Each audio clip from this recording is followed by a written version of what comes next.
High testosterone levels are one of the hallmarks of PCOS, and it gives rise to a lot of the really frustrating symptoms of PCOS. So in this video, I'm going to give you a lot of strategies as to how you can go about managing your testosterone levels naturally. I'm Taryn from PCOS Diet Support, and if you have PCOS or somebody you know has PCOS, I want to encourage you to hit the bell for the notifications of when new videos are released or subscribe to the channel. Let's talk about testosterone and the problem with testosterone. Okay, the problem with testosterone is that it gives rise to a lot of the unpleasant symptoms of PCOS. If you are struggling with hirsutism or hair where you don't want it, if you are struggling with a male pattern hair loss or male pattern baldness, if you're struggling with acne or an irregular menstrual cycle, very often we can put that down to these high testosterone levels.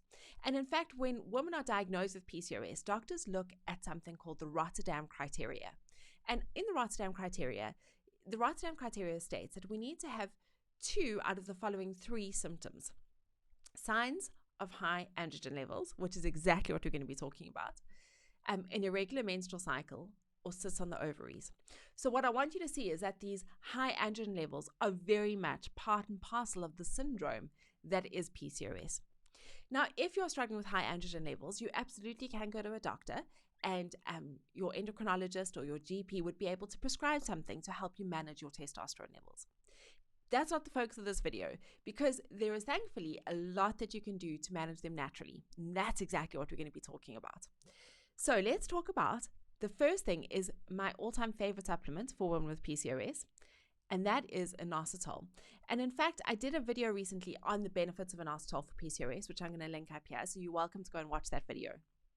But Inositol has been shown to be incredibly helpful for so many different reasons, and it is one of the most widely researched supplements for women with PCOS. So some of the benefits include weight loss or an improved body composition, if not necessarily weight loss, improved body composition, lowering of the sex hormones, so well, not all sex hormones, but lowering of testosterone levels, improved insulin sensitivity, spontaneous ovulation, improved regularity of the menstrual cycle. I mean, really, this is a wonderful supplement that we all should be taking. And this is a supplement that has been shown to help lower androgen levels in women with PCOS. So I absolutely recommend that you do take an Inositol if you have PCOS and if you're struggling with some of the symptoms of those high testosterone levels. The next thing is that there was some studies done on spearmint tea, okay? And when I say spearmint tea, I'm not referring to peppermint tea or any other kind of mint tea. The research was specifically done on spearmint tea. And the research showed that drinking 2 cups of spearmint tea a day can help to lower testosterone levels in women with PCOS. There is one caveat, and an important thing that you need to know is that high levels of spearmint tea or lots of spearmint tea when you are pregnant has not been shown to be safe. So if you are pregnant or trying to conceive, then please take spearmint tea in moderation. So spearmint tea, 2 cups a day. And I have found, I've got online, and I normally order my spearmint tea online, and I will put a link in the description as to where I order my spearmint tea from. I have struggled to find it in a shop. I often find a combination of teas, of mint teas, like 3 mint tea, but not spearmint tea in isolation. So I do recommend, if you're looking for spearmint tea, that you go and have a look in a shop. That you go and look online, and I will put the link below. I have also known women to grow the plant itself, to grow spearmint tea, and then take some of the leaves and make a fresh kind of tea without drying the leaves. So that's also a total possibility. Okay, so we've spoken about Inositol. We've spoken about spearmint tea. The next supplement, which again is crucial for women with PCOS, is vitamin D.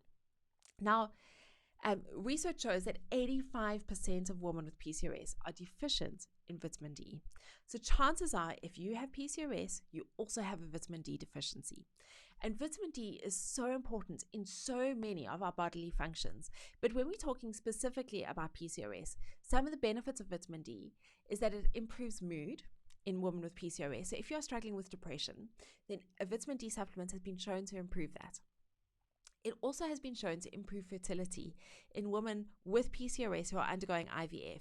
So a vitamin D deficiency is going to have an impact on your fertility. So absolutely taking a vitamin D supplement will help with that. And then in the case of this video, it has also been shown to help with insulin sensitivity and with high testosterone levels. It shows to lower testosterone levels in women with PCOS. Now, the research that I looked at suggested a really high dose of vitamin D. It suggested between 50,000 and 60,000 international units per week, which is a lot of vitamin D. So if you have any questions about vitamin D, then it might be helpful to go to your doctor and have a blood test so that you have an awareness or a sense of what your vitamin D levels are doing. And then let your doctor prescribe the vitamin D that you need to bring you up to a normal level. Now, the other place that I often go for research on vitamin D is the Vitamin D Council. And the Vitamin D Council recommends 5,000 international units per day.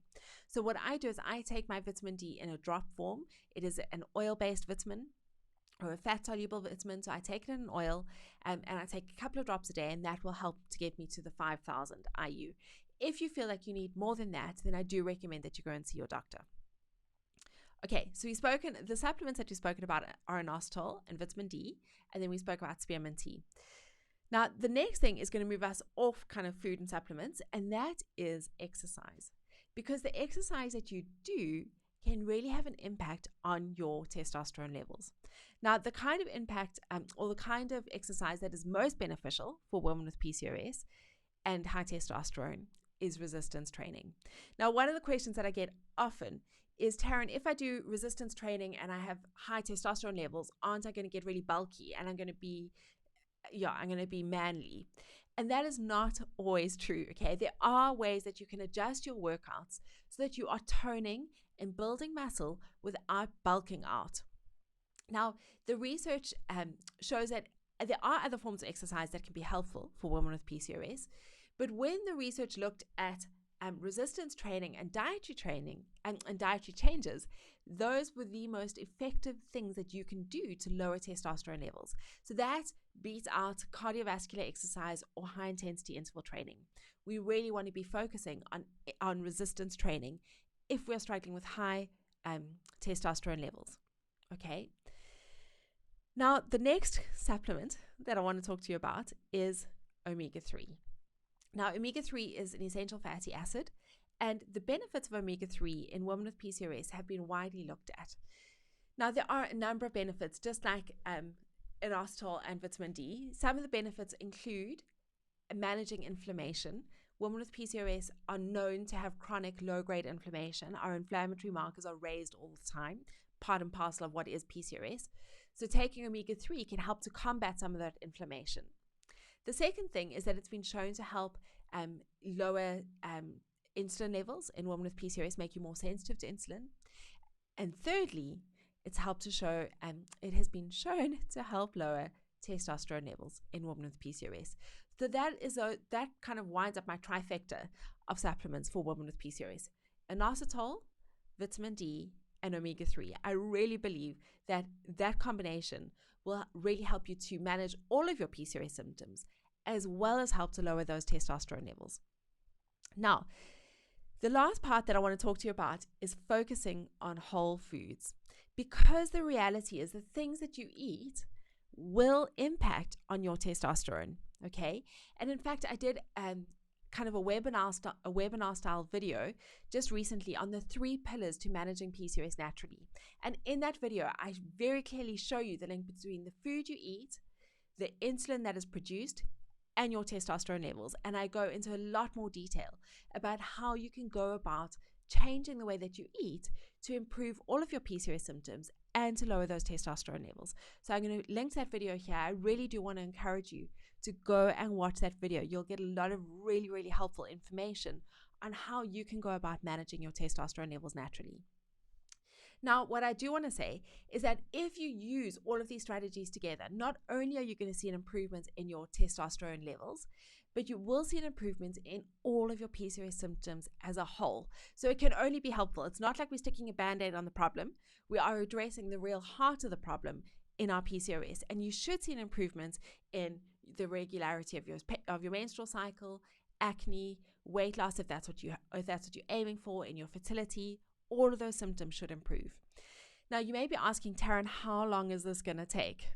And I really want to encourage you, it depends on what symptom you are struggling the most with. If you are struggling with something like acne, acne tends to resolve pretty quickly. Within 2 to 4 weeks of making some of these changes, you could well see an improvement in your acne. If your symptom is around hair loss or hair growth, then I really want to encourage you to be super patient. This symptom takes at least 6 to 12 months to see an improvement with.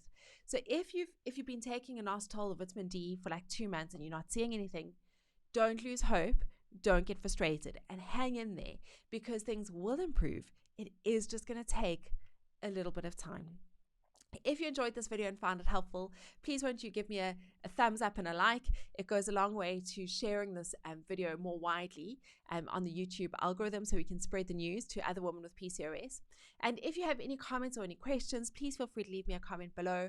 I'm really happy to get back to you and answer any questions you might have. And I look forward to seeing you in the next video. Bye for now.